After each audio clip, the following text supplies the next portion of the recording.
السلام علیکم محترم ناظرین، امید کرتا ہوں کہ آپ سب خیر و عافیت سے ہوں گے۔ آج ہم ایک ایسے ملک کی سیر کو جا رہے ہیں جو صفائی ستھرائی اور صحت کی وجہ سے دنیا بھر میں مشہور ہے، لہٰذا آپ کو پورے ملک میں کوئی شخص گلا صاف کرتے یا تھوکتا دکھائی نہیں دے گا۔ تو یہ 720 مربع کلومیٹر پر پھیلا ایک چھوٹا سا ملک سنگاپور ہے۔ سنگاپور 1965 تک ملائیشیا کا انتہائی پسماندہ علاقہ ہوتا تھا۔ زمین دلدلی، ویران اور بنجر تھی، لوگ سست، بیکار اور نالائق تھے۔ یہ صرف 3 کام کرتے تھے: بحری جہازوں سے سامان اتارتے تھے، چوری چکاری کرتے تھے، بحری جہازوں سے چوہے نکال کر کھاتے تھے، اور بس ملائیشیا ان سے تنگ تھا۔ عبد الرحمان کے دور میں سنگاپور نے آزادی مانگی اور پارلیمنٹ کے کل 126 ارکان نے سنگاپور کے حق میں ووٹ دے دیے۔ بل کے خلاف ایک بھی ووٹ نہیں تھا۔ پارلیمنٹ کا کہنا تھا، ہم نے ان بیکار لوگوں اور دلدلی زمین کو اپنے پاس رکھ کر کیا کرنا ہے، اور یوں سنگاپور آزاد ہو گیا۔ یہ قدرت کی طرف سے سنگاپور کے لیے پہلا تحفہ تھا۔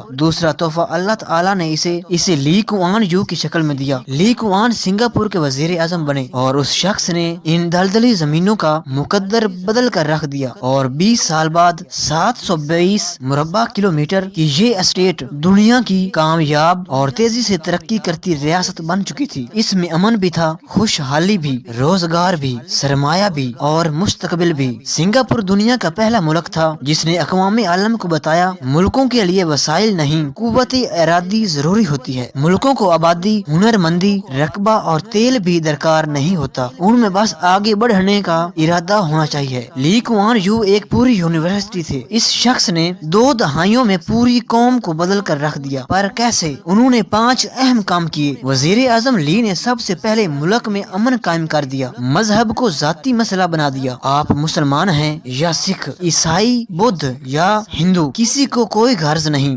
مسجد کے ساتھ چرچ، مندر اور ٹیمپل بنا دیا گیا، اور یہ اعلان کر دیا گیا، کوئی شخص کسی شخص کے مذہب کے بارے میں سوال نہیں اٹھائے گا، اور ایک مذہب کا پیروکار دوسرے مذہب کی عبادت گاہ میں جا سکے گا، اس پر کوئی اعتراض کرے گا اور نہ تبلیغ۔ قانون کی نظر میں سب کو برابر کر دیا۔ ملک میں کوئی کلاس کلچر نہیں تھا، کسی کو کسی پر فوقیت نہیں تھی، سب برابر تھے اور ہیں۔ ملک میں ہر قسم کے احتجاج پر بھی پابندی لگا دی، اور سڑکیں، گلیاں اور بازار ہر قیمت پر کھلے رہیں گے، اور کوئی شخص کسی کے لیے سیکیورٹی رسک نہیں بنے گا۔ لی کوان یو نے چن کر اہل اور ایماندار لوگ اہم عہدوں پر تعینات کر دیے، اور انہیں کام کرنے کا بھرپور موقع دیا۔ لوگ آج بھی 30 سال سے اپنے عہدوں پر بیٹھے ہیں اور کام کر رہے ہیں۔ ایمانداری کا یہ عالم تھا۔ لی کوان یو کے 1.5 درجن منسٹر اور بیوروکریٹس کرپشن کے الزام کے بعد خودکشی کر گئے۔ حکومت اہل لوگوں کو دوسرے ملکوں سے بھی بھرتی کر لیتی تھی۔ تیسرا کام جو لی کوان یو نے کیا، اپنا ملک پوری دنیا کے بزنس مینوں کے لیے کھول دیا۔ کوئی کہیں سے بھی آ سکتا تھا اور ملک میں کام کر سکتا تھا، بس ایک شرط تھی، اس کے پاس پیسہ اور تجربہ ہونا چاہیے۔ مثلاً بھارت کے ایک مسلمان مشتاق احمد نے 1971 میں سنگاپور میں مصطفیٰ اسٹور بنایا۔ یہ اب ایک طویل کمپلیکس بن چکا ہے۔ مشتاق احمد نیک نیت بزنس مین ہیں، منافع کم اور کوالٹی زیادہ پر یقین رکھتے ہیں، لہٰذا یہ اب تک خرب پتی بن چکا ہے اور کسی نے آج تک اسے تنگ نہیں کیا، اور یہ یہاں اکیلا نہیں ہے، ایسی سینکڑوں مثالیں موجود ہیں۔ چوتھا، لی کوان یو نے تعلیم اور ہنر پر خصوصی توجہ دی۔ سنگاپور کے تعلیمی ادارے محض تعلیمی ادارے نہیں ہیں، یہ ہنر مند اور اہلیت کی لیبارٹریاں ہیں، لہٰذا یہاں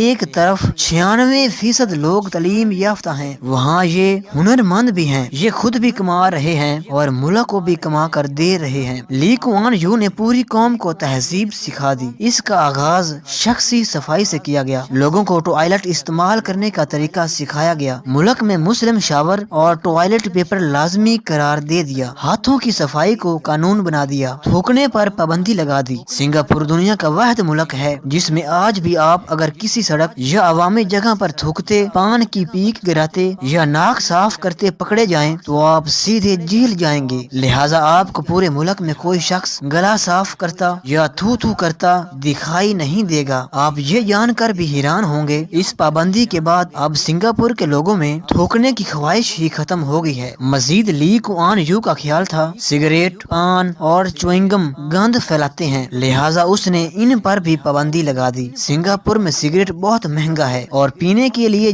جگہیں بھی مختلف مختص ہیں، اور اگر کوئی شخص ان کے علاوہ کسی جگہ ہاتھ میں ڈبی یا سگریٹ پکڑ کر کھڑا ہو تو اسے پولیس پکڑ لیتی ہے۔ چوئنگم پر آج بھی پابندی ہے، آپ ملک میں چوئنگم لا بھی نہیں سکتے۔ اور پانچواں، لی کوان یو نے پورے ملک میں انفراسٹرکچر بچھا دیا۔ سنگاپور میں ہائی ویز، میٹروز اور پل اس وقت بنے جب مشرق میں ان کا تصور بھی نہیں تھا۔ پورے ملک میں پینے کا صاف پانی حکومت سپلائی کرتی ہے، آپ کسی بھی ٹوٹی کا پانی پی سکتے ہیں۔ بجلی اور گیس کی لوڈ شیڈنگ کا تصور تک نہیں، تاہم وسائل کی بچت ضرور کی جاتی ہے۔ فالتو لائٹ اور جلتا ہوا چولہا گناہ سمجھا جاتا ہے۔